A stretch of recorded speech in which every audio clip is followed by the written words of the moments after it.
Before the rise of grand vaults and powerful bankers, how did we keep score? Just simple clay tablets. An unremarkable beginning, perhaps, but that tiny, foundational idea would utterly reshape the world. The kings quickly grasped it. Control the math, and you control the masses. They hired armies of scribes, their job to keep every single number perfectly in line. Gold was heavy, cumbersome, and dangerous to transport. So, clever goldsmiths stored it, offering simple paper promises in return. That promise, it was about to become something far, far bigger. They noticed something crucial. Most people never came back for their gold. So, what did they do? They printed extra receipts and secretly lent them out. This was the silent, sneaky birth of banking. These families didn't wear crowns, but they had the true power. They funded the crowned kings. Slowly, deliberately, the flow of money began choosing who won history's greatest battles. A king, running dry on funds, had no choice but to turn to the bankers. And once you take their loan, you simply don't lead the same way again. To safeguard their massive loans, the bankers brilliantly tied the deal to public taxes. Just like that,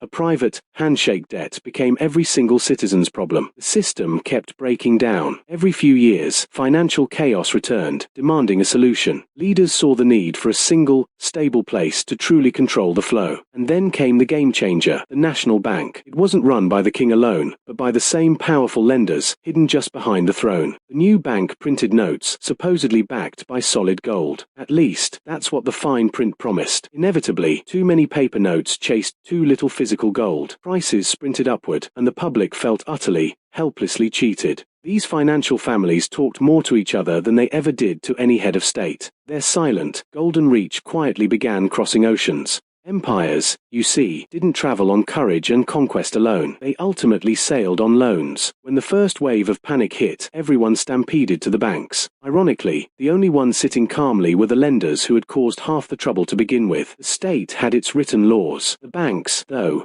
had the money, and in that ultimate contest, the money always won. Machines roared, vast cities rose from the earth, and the banks were there, financing every single brick. Some demanded paper completely free from gold's heavy chains. Others absolutely feared it. That philosophical divide shaped the entire next century. When the banks froze, so did life itself. Jobs vanished. Entire life savings died, and the world truly learned what a complete, devastating crash feels like. After the rubble settled, the central banks didn't just offer help, they took total charge. Wars, you realize, cost far more than just bullets. They drain entire national budgets. And the banks were there, always ready to open the financial tap. Eventually, a single currency rose above all competitors. Not through military force, mind you, but through brilliant, relentless financial strategy. A new, global system promised stability for everyone. And to its credit, it worked. For a while. Finally, money floated completely free. No more gold backing, just a fragile consensus of trust. The biggest banks grew larger than entire nations. Their influence reached quietly, invisibly, into every single pocket on Earth. The currency itself slipped into our screens, fast, invisible, and operating absolutely everywhere. When the bubble inevitably popped, the world economy shuddered to a stop. And yet again, the biggest banks were the ones who came out on top. The people paid the staggering price. But the hidden system, it stayed exactly the same. The quiet empire survived. But wait, a radical new idea appeared, money without masters. And for the first time, the old empire felt the ground truly shake beneath its feet. The people craved digital freedom. The banks demanded digital control. New, high-stakes race had officially begun. Centuries later, this financial empire still stands, quiet, undeniably powerful, and woven into the very fabric of every transaction you and I make today.